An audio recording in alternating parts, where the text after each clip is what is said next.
PSOE y Sumar pactan subir al 10% el IVA de luz y gas y prorrogar las ayudas al transporte público para toda la población y mantener el impuestazo a la banca. El gobierno extenderá la mayoría de estas medidas al menos 6 meses más. Así es. El gobierno elevará el IVA de la electricidad en el 10% frente al 5% actual y extenderán las ayudas al transporte público de forma generalizada, no solo para jóvenes, parados y pensionistas como se había adelantado. También han decidido mantener sin cambios los impuestos extraordinarios a la banca, energéticas y grandes fortunas. Si el Ejecutivo prorroga todas las medidas vigentes durante el conjunto de 2024, las cuentas públicas dejarían de recaudar hasta 4.895 millones, según lo recogido en el plan presupuestario remitido a la Comisión Europea.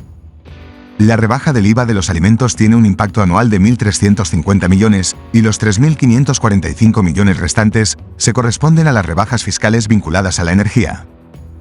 Además, hoy, 27 de diciembre de 2023, el Gobierno aprobará mantener la rebaja de IVA de alimentos y prohibir desahucios de vulnerables.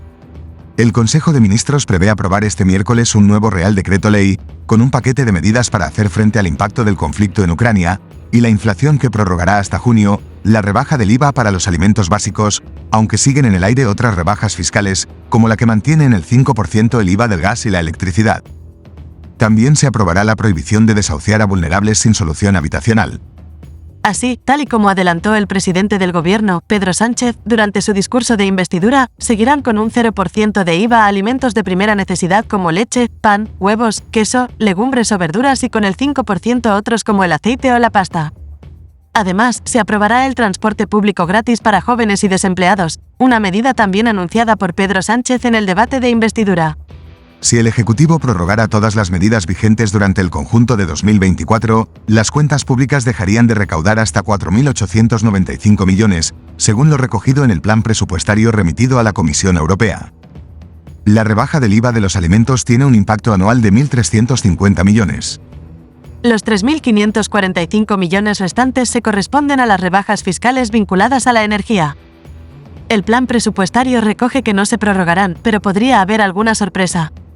También hay que saber qué ocurre con los descuentos al transporte público, unas medidas que tienen un impacto de otros 1.440 millones, y algunas de ellas están recogidas en los presupuestos generales del Estado, por lo que seguirán vigentes al menos hasta que haya nuevos presupuestos.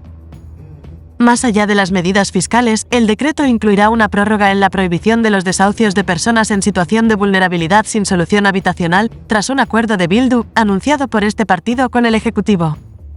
Bildu también presumió de que, gracias a su influencia, se mantendrán medidas como la prohibición de los cortes de suministros básicos, luz, agua y gas, y la ampliación de la tarifa regulada TUR4 para calderas comunitarias.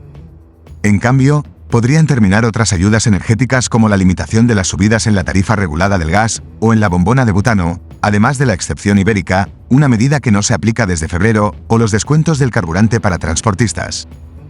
Sí que previsiblemente se ampliarán los descuentos del bono social eléctrico. Asimismo, el Ejecutivo debe aprobar también la prórroga del salario mínimo interprofesional, ya que todavía no ha concluido la negociación con sindicatos y patronal para revalorizar este indicador en 2024.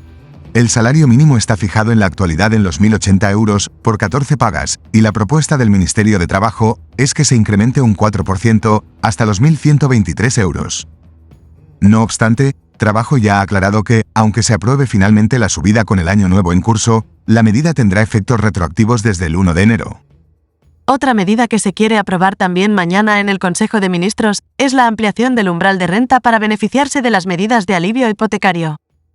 En concreto, la extensión alcanza ahora a familias que ganen hasta 38.000 euros anuales de los 29.400 de límite que hay actualmente. Estas se podrán beneficiar de la congelación de la cuota hipotecaria durante 12 meses, la extensión del plazo de amortización de hasta 7 años y la suspensión de todas las comisiones por amortizar anticipadamente hipotecas variables y la conversión a tipo fijo, entre otras. Así que, el Gobierno extenderá la mayoría de estas medidas al menos 6 meses más. Antes de que te marches del canal, recuerda suscribirte y dejarnos un like para no perderte más vídeos como este. Un saludo.